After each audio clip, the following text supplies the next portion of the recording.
Marcus Peters has been in the conversation for potentially being brought back by the Baltimore Ravens for a while now. And after a social media comment, there's even more speculation surrounding the move. We talk about if the Ravens should bring Peters back, what it would mean for them, and a lot more coming up next year on this Purple Friday edition of Locked On Ravens. You are Locked On Ravens, your daily Baltimore Ravens podcast, part of the Locked On Podcast Network, your team every day.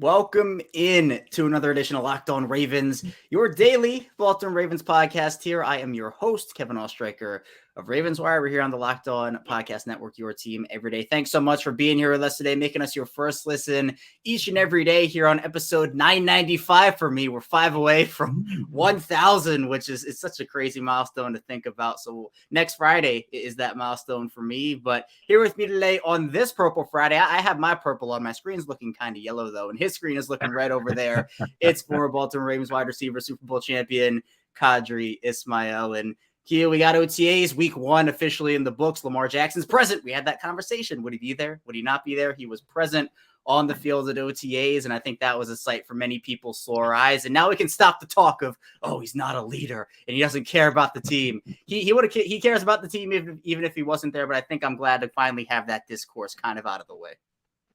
Yeah, it's great to see that the way in which the offseason started off was somewhat tumultuous.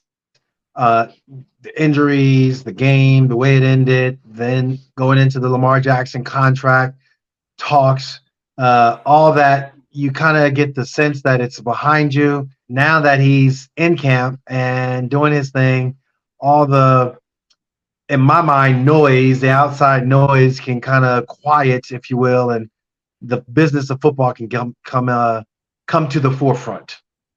Yeah, and that's huge because I tweeted about it yesterday, and I don't know if you felt this way, Q. I know I did, but just seeing him run on the field in the Ravens jersey after looking back, after that whole roller coaster of a contract situation, all the uncertainty, will he be there, will he not? I mean, it was a gratifying feeling just to see him and know that he is a Baltimore Raven with that mega contract for the next 5 years. And he went and posted on Instagram about it, said he was happy to be back on the field. And then under that post on Instagram, a very interesting comment came about from, he's a former Raven now, maybe he'll come back to the team, but Marcus Peters, who said he was missing his guys out there, had a crying emoji. So I know there was a lot of speculation, is this a Marcus Peters thing? Is he looking for a situation or money or whatnot? Or is it a Ravens thing where maybe they just like their guys or they want to just explore new options? Seems like with that comment, it's more of a Ravens thing. And the conversation all offseason has been, well, should they bring him back? They bring in Qadry Ismail, and he's a very solid, I think, number 2, number 3 guy. But after Marlon Humphrey, who, look, we know is a top 5 corner in this league, no question. And then Qadry Ismail, it's younger guys. It's Pepe Williams, Jalen Armour-Davis, Trayvon Mullen, Kyu Blue Kelly. So having that veteran presence such as Marcus Peters, I think wouldn't hurt. But Q, in your estimation, we're right at the end of May here. Do you think that the Ravens should bring back Marcus Peters soon, or do you feel like it's not a necessity at this point? I think when you look at leverage, and again, it's not the regular season, and there's a time for pay and there's a time for play. The offseason is a time for pay, and with that comes the leverage game. If you got it, Lamar Jackson, then yeah, at some point in time, the team is going to have to yield and show up.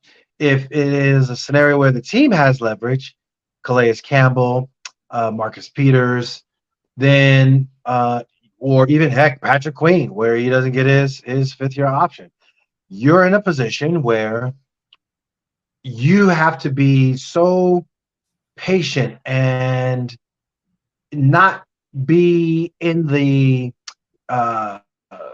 camp of, well, they want me, no, they don't want me, and kind of play these mind games with yourself. You got to really stay locked in. You got to be ready because you never know when your number is going to ring and they truly do want you. So what does that mean?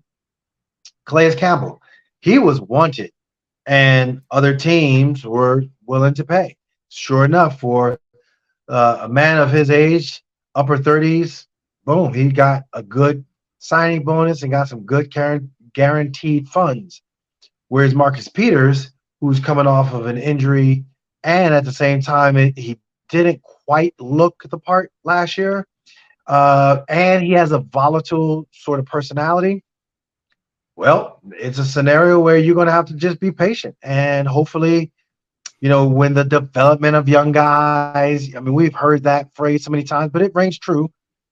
But when those developing players are, you know, if you're casting a long shadow over those developing players and as an organization that's not healthy, then you, the veteran player, it's a waiting game. And if you get yourself in a great position, cool. If you don't, like Marcus Peters, you got your little emoji of tearfulness and saying you miss people. And I think a lot of people have been wondering just why is the situation transpired the way it has, especially because I think people expected a market for him. It just felt like there's been no market this offseason. There was the visit with the Raiders that was reported a couple of weeks ago, but a lot of people were anticipating, even though he did have a down year, I mean, we could admit he did not play very well last season coming off of that injury. People still thought, serviceable veteran guy, maybe just needed a year to come back up off the injury. And Jess Rebick at The Athletic, very trustworthy, ended up giving his insight into what he has heard in his opinion on the situation. And he said that last year was a struggle, his frustration was palpable, and he thinks it boiled over on a few occasions. And he said that the Ravens love him and he believes the door's still open, but thinks that they'd like to see some of their younger guys and they're still mulling over the personality and a salary fit. So some of the stuff you just touched on there, Q, you just talked about a little bit with, I mean, we saw last year, there was that one, I can't remember what game it was, but it was at the end of the game. And Marcus Peters and John Harbaugh got into it. It was a very heated conversation. That was some of that frustration there. And I'm sure it was frustrating for him to have the season he did coming off of the injury. And I've said it a bunch of times, Q. We've had the conversation where all those guys coming off injuries from 2021, Dobbins and Edwards and Stanley and Peters, etc., it was very unlikely all of them were going to be able to bounce back in such a huge way. I mean, Dobbins looked great. Stanley looked like he was bounced back. Edwards, same thing. But Peters was the guy who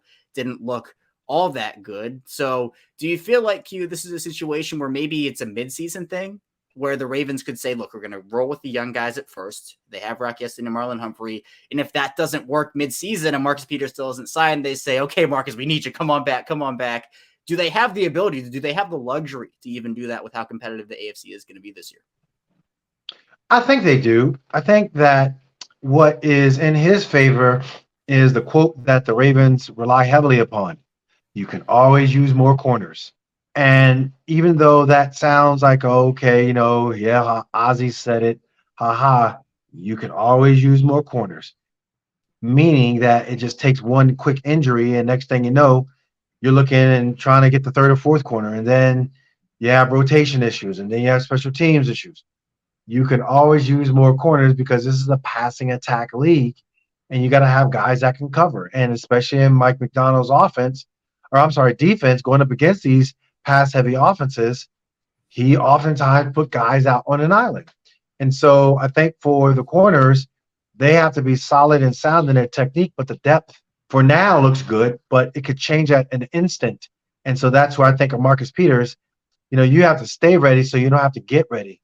And in that mantra and mindset, if he's still working and doing his thing, and, I know he and Eric probably had some, conversations and all the like, but if no one's really going for you, the Ravens aren't necessarily having to, right at this juncture, go for you. And then also, technically speaking, if you're a Marcus Peters, you have so much leverage in the fact that you know what you're doing. I'm chilling. I'm not trying to, overly stress myself in a football team-oriented scenario. I'll have plenty of time to be stressing. Right now, I just want to go ahead and focus in on what's important, which is my ultimate health. Yeah. And I always say that with Marcus Peters, people see the personality, and I think some people do call it an explosive personality, but You know who else had an explosive personality and is fit in just like Marcus Peters has in Baltimore? Steve Smith. He came into Baltimore and everybody said, oh, he's no way he's going to fit in there. The Ravens and Steve Smith, that relationship was incredible. With Marcus Peters in Kansas City, it didn't really go well. It wasn't really a fit there. He goes to Los Angeles and everybody loves him in LA. The stories, he had great teammates there. His teammates loved him. Then it comes to Baltimore and the huge question was, well, what about the personality? Is he going to fit in? And then we now know that Peters loves Baltimore. Baltimore loves Peters. And that situation where, John Harbaugh says he loves Marcus Peters. Eric DeCosta says he loves Marcus Peters. That's not a lie. Like they genuinely mean that, and you can tell that they mean it. But at this point, do they want to see what Pepe Williams has? Do they want to see what Jaron Armour-Davis has in guys like Trayvon Mullen, Kyu Blue Kelly? I think it's a little bit of a risk. But at the same time, Marcus Peters doesn't necessarily play super well. I think, though, that the Ravens can afford to take a risk in signing Marcus Peters to say, well, look, if it doesn't work out there, you still have Rocky Yassin and you still have Marlon. Look, if Marlon Humphrey goes down, the room is toast anyway. Like, that just is what it is. Unless they trade for Jair Alexander or someone like that, it is what it is. But having that three-corner trio of Humphrey, Peters, and Yassin, I think sounds pretty good, but we'll see what happens. Maybe it is a midseason signing. They have him on the back burners, or maybe it's more of a Justin Houston situation where they bring him in towards the later part of the offseason. But coming up in our second part of the show, we'll be diving into what Lamar Jackson had to say at OTAs and takeaways from week 1 of voluntary OTAs for the Ravens. So be sure to stay tuned for that. We'll be right back here on Locked On Ravens. But first, this episode is brought to you by Built Bar. If you're looking for a delicious snack with all the sugar and calories and you need the best tasting protein bar ever, if you're like me, you want to eat healthier and make healthier snack choices, but you don't want to compromise on taste, I've got just a thing for you with Built Bars and Built Puffs.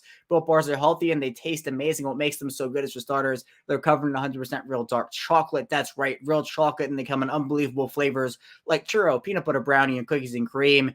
And they have only 138 calories, 4 grams of sugar, and a whopping 17 grams of protein. And now you don't even need to wait to get a box. You've been talking about ordering Built Bars at Built.com, and now you can get them at your local Walmart or a Sam's Club, when you can still get your local specialty flavors at Built.com. That's right. Head to your nearest Walmart today, walk to the pharmacy section, or grab yourself a box of Built Bars. You can pick up a 4-bar box of cookies and cream bar, double chocolate bar, or coconut puff. And if you're close to a Sam's Club, or grab a 13-bar box of their flavors, such as brownie batter puff and churro puff, you can thank me later. We're back, our second part of Purple Friday here on Locked On Ravens.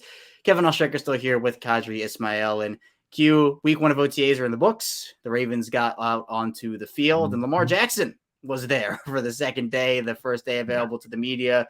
We saw the hype videos of him coming down, and again, a gratifying feeling seeing that, and then spoke to the media after the fact.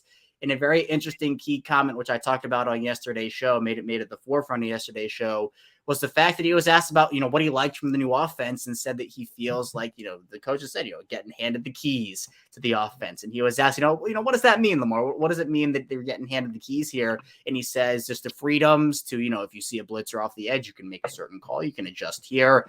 And Q, I think this is something we should have seen a lot earlier for Lamar Jackson. No fault of Lamar, obviously, but just the way that Greg Roman, I don't think, gave him those keys. We've seen quarterbacks in their second years, their third years, their fourth years begin to get more and more and more responsibility in the offense, and we just didn't see it. Part of that being the play clock issues, which I know drove us crazy during Greg Roman's time in Baltimore, where Lamar didn't have time to get out to the line and kind of see stuff and sort out everybody and motion guys over, because the clock was at 2 by the time he got his hand on the ball and he had to snap the football to make sure the penalties weren't there.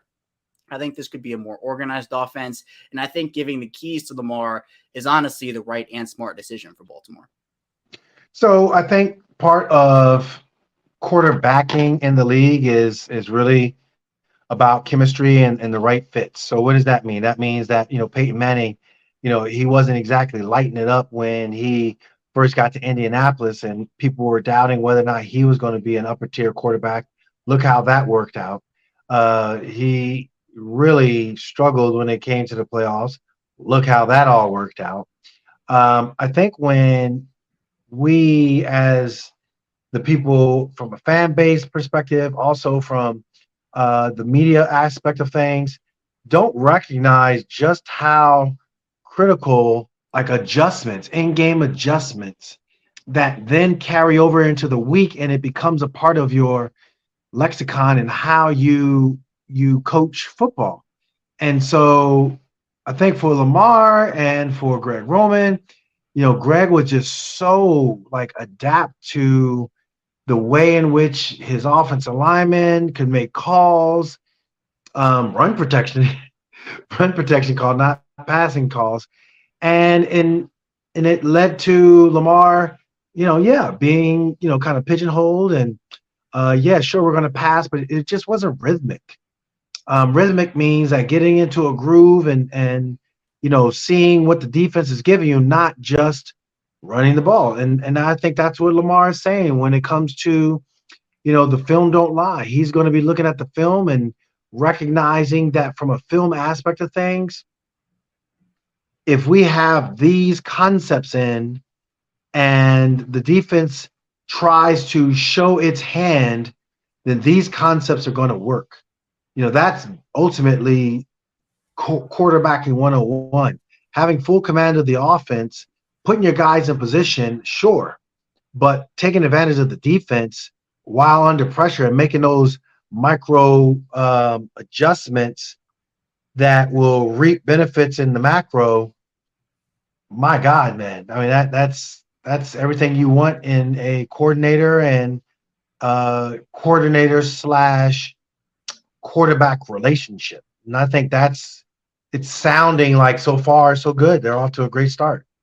Yeah, it seems like the early chemistry is definitely there. But you made a good point, Q, which is the whole run pass option of this offense, which they might not be running those run pass options, but when it comes to actually running versus passing the football, we're going to see a lot more throws this year from Lamar Jackson. I'm very excited for that. And Lamar himself is very excited for that. And, I go back where he was asked, I can't remember how many years ago it was, but he said, he was asked, do you enjoy running and throwing the football more? And he said throwing, and everyone's like, oh, really? And I'm like, yeah, like Yeah. he's a quarterback and he's good at throwing. Like, what do you want from him? But the thing is, he's good at throwing the football. He's also good at running the football. It's him and the dynamic ability he has both with his arm and with his legs. So I know the concerns of some people, Q, is, oh, well, he's so good at running and he's picking up chunk yards with those plays. When he throws the football, how are they going to get that? We've seen him do it for his 5 years here. I'm excited to see Lamar throw the football more. I think it will benefit the Ravens offense. And the thing is, Q, it's not like they're going in there and saying we're going to throw the football more and he has the receiving core from 2020 or the receiving core from 2021. There's no Seth Roberts. Welcome to that. No disrespect to Seth Roberts, any of those other guys, but it's Odell, it's Rashad Bateman, it's Zay Flowers, et cetera, Devin Duvernay, Nelson Aguilar. Not only are the Ravens going to throw the football a lot more this year, they're a lot more equipped to do it as well. Yeah, I think part of 2019, I go back and I believe that was the Miami coming out party for the entire offense, but in particular, when the defense was crowding the line of scrimmage and they gave the slightest of run pass look and Marquise Brown was just cooking them. That take the top off the defense kind of a mindset is because of the physical nature of the way in which you run the ball. That combination is a defensive coordinator's nightmare. And now you look at it, and the Philadelphia Eagles have kind of set the tone when it comes to the RPO with Jalen Hurts and the way Jalen Hurts basically was like, look, I could sling it around and go ahead. He was really adept at looking at some of the concepts that they had and how they can attack a defense. So there really were no surprises when it came to how we're going to stop this dynamic quarterback in Jalen. I think for Lamar, it's everybody knows he's going to run the football. Everybody knows he's going to pass the football. But now you don't know Jack Diddley. And, oh, by the way, he's still dynamic when it comes to his ability to run.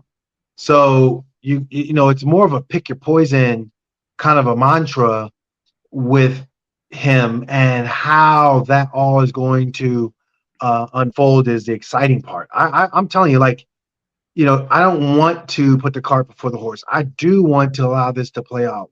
I don't really care for the names on the back of the jerseys. I just want to get those names to the regular season healthy. Then you can start talking about whatever you want to talk about.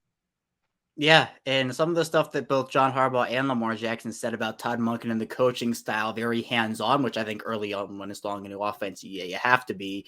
But it's almost like the vibes are different, it feels like, from what they had to say. And I know last year, Q, it felt like towards the middle part, the end part of the year, the vibe seems a little off, I guess is the word. How important are the vibes, especially early now as you're trying to build chemistry with this new offense and getting this new offensive system down as quickly and as efficiently as possible? So if you go back to what Lamar said, he was like, yeah, the verbiage is a little bit longer. So verbiage is everything, and the comfort level of the verbiage. Obviously, a quarterback can look at his wristband and he can get the plays that way. But I think if you're a receiver on the outside and you have a lot of verbiage, it can cause you to brain freeze, and you'll be sitting there looking down the line of scrimmage like, all right, I think I got a go route, but I'm not sure if it's supposed to break off versus a certain, too deep safety look. Yeah, I got it. Oops, I'm wrong. And oops, I'm wrong can be chill in practice, but oops, I'm wrong could turn into 6 points, and you're on the opposite side of the win column, and now you're taking L, and you're people are questioning you. So knowing that it's wordy, knowing that he's there to kind of work through some things, I think that's something that's a value. I think that ultimately we're going to see whether or not this team, can handle the scrutiny, number one, but then number two, how is it going to be within themselves between the ears as they now mentally try to figure out what is what within that offense? Like, who is the guy? Who is going to be that guy? I think generically speaking, you can put out a lot of plays. You can have, guys talk about just how good such and such play is or player is. But, once you start game planning and it starts to come to fruition, who's going to start, who's going to get the balls the most or whatever, then that's when you kind of start to smile and say, hey, man, we're playing chess while y'all playing checkers. Yeah, I think there's a lot to be optimistic about and a lot to be excited about with this offense, especially with the changes that, I think Greg Roman did some good things in Baltimore, but it was not a fit for what this Ravens team wanted to do. I think Todd Monken is a much better fit for them. And I think that'll pay dividends coming up here for this 2023 season. Coming up on our final part of the show, though, we're diving into some miscellaneous Ravens notes. We'll talk about Chuck Clark and his spicy comments to that New York Jets media. We'll also talk a bit about Josh Johnson, the new third quarterback rule, and a lot more coming up next on Locked On Ravens. We are back rounding out Locked On Ravens here. Kevin Ostreicher here with Qadry Ismail still as we break down some miscellaneous stuff as some, I guess, littler stories broke over the course of the week. And I think one which actually did get a lot of attention was the fact that Chuck Clark had some pretty spicy comments in the New York media. Now, we all know that Chuck Clark, I don't think, was necessarily very happy with his role after he got these two safeties brought in on him during the 2022 offseason, Marcus Williams and Kyle Hamilton in the draft, and ended up saying that to the New York media, saying he was ready to get out of there, said he felt disrespected at the time, the things that were getting said to him. So some shade was thrown there, and it was a very big switch up from what he said during exit interviews, which was, this is the team that drafted me. I've been here all my career. I'm comfortable here. And let me say, from January to May, stuff can change. A lot can change in a time frame like that. I'm not saying Chuck Clark got up there and lied, but I will say that, when you're still employed by that team, you might not go up there and say, I hate it here, get me out to the local media there. So what's your whole take on this Chuck Clark situation? Because we know he requested the trade. We knew it was out there, and we all just thought it was done and over with when he got traded. But these comments, I guess, do they shed new light on anything for you, or was it just more of the same, just in a spicier tone? It was somewhat of a spicier tilt, but I don't think, everybody talks about how well he is as a teammate, his cerebralness, his sturdiness, playing in every game and, obviously being in a significant role, special teams wise and all the rest. Bruh, when you can play, they tolerate you. When you can't play, all of a sudden those same things become intolerant. And it's like, oh, you are frustrating me and whatever it might be, that all kind of builds up. So my point is that, yeah, if you're in a situation where you're looking for praise and they're not giving it to you, then you're going to look for any little slight.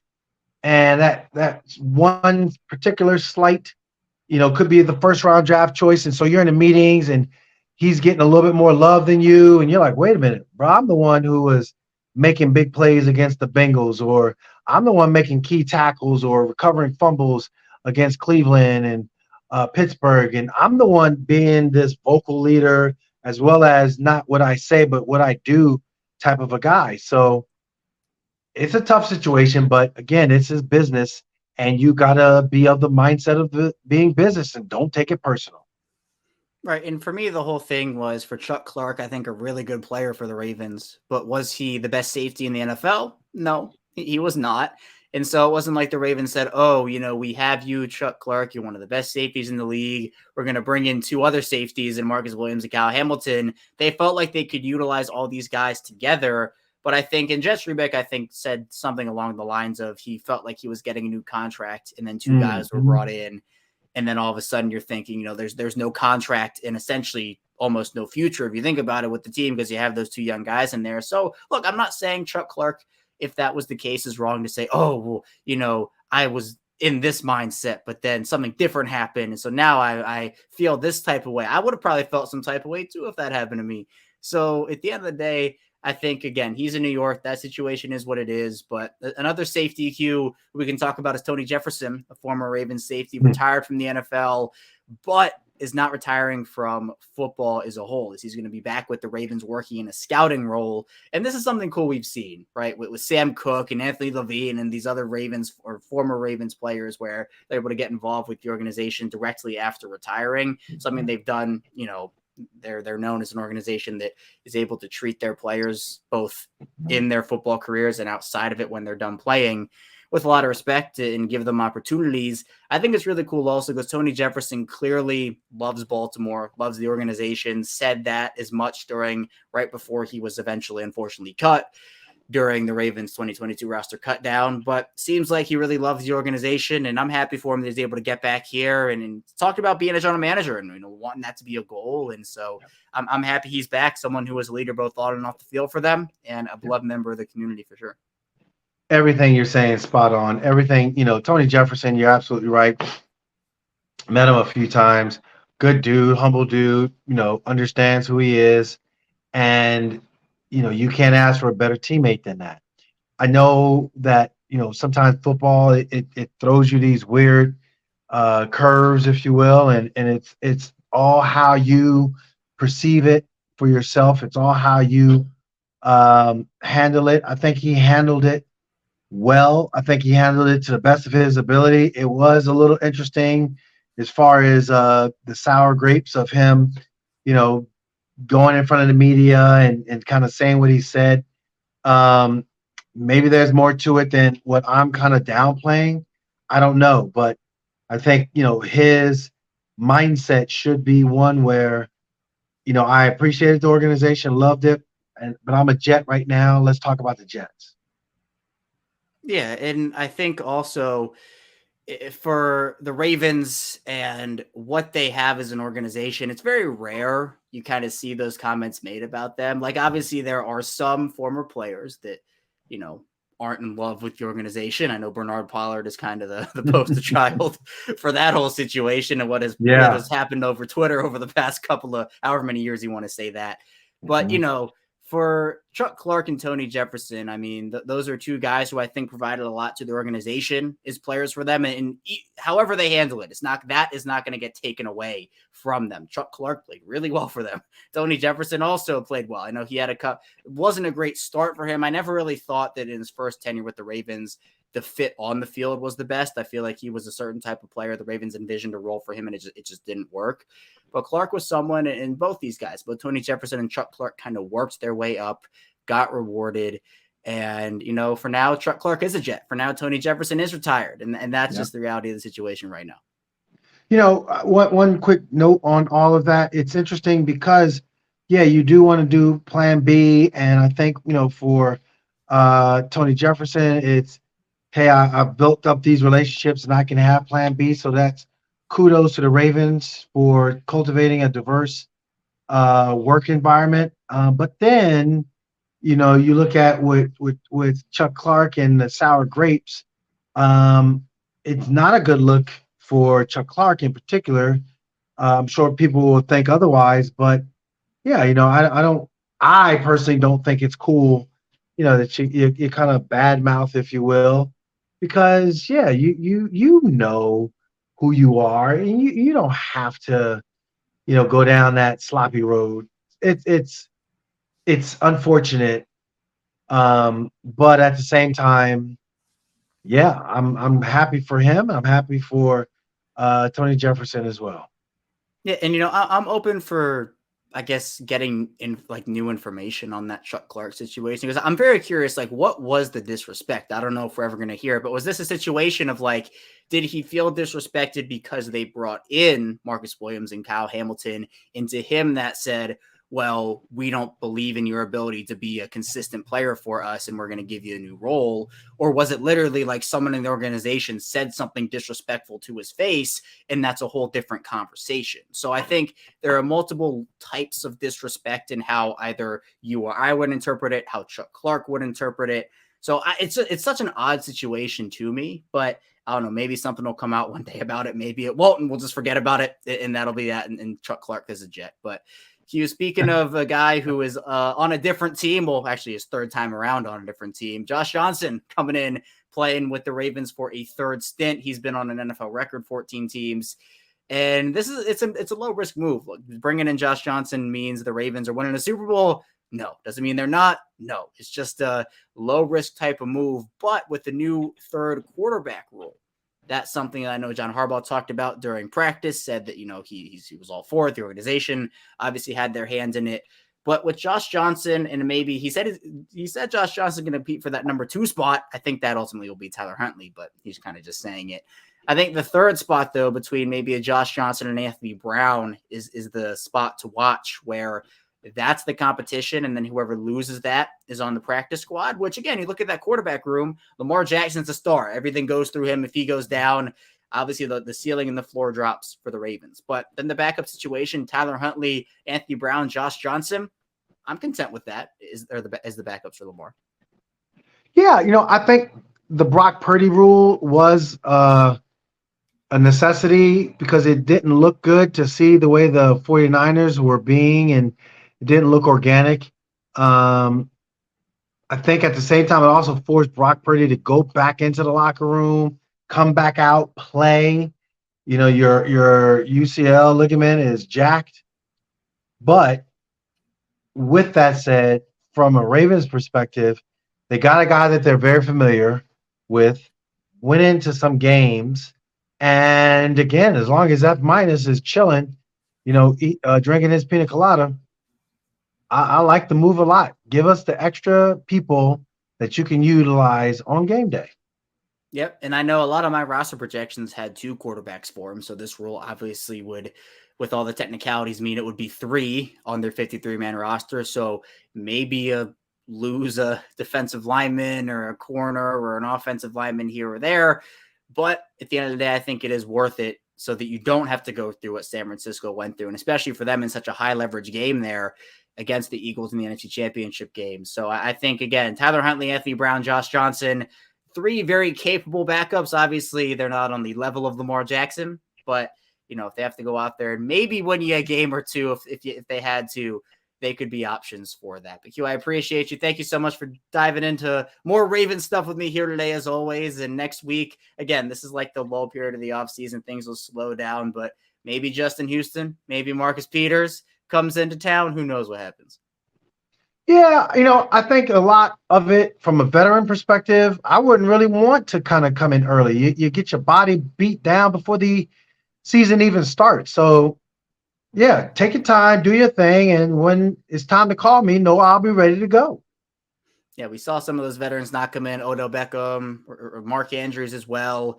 But John Harbaugh said, they're doing their thing over out in Arizona and wherever else they are. So again, it is not mandatory. It is not mandatory. So they don't have to be there, and they can't be forced. And if they're not there and they're working out doing their own thing, that's completely okay. But I appreciate you, Q. Thank you so much. That's all I have for you here today on Locked On Ravens. Thank you so much for tuning in. Be sure to like the video, subscribe on YouTube, also subscribe in audio form as well. It is free. When we get back here on Monday, more Ravens content for you, so be sure to stay tuned for that, and I'll see you right back here on Monday.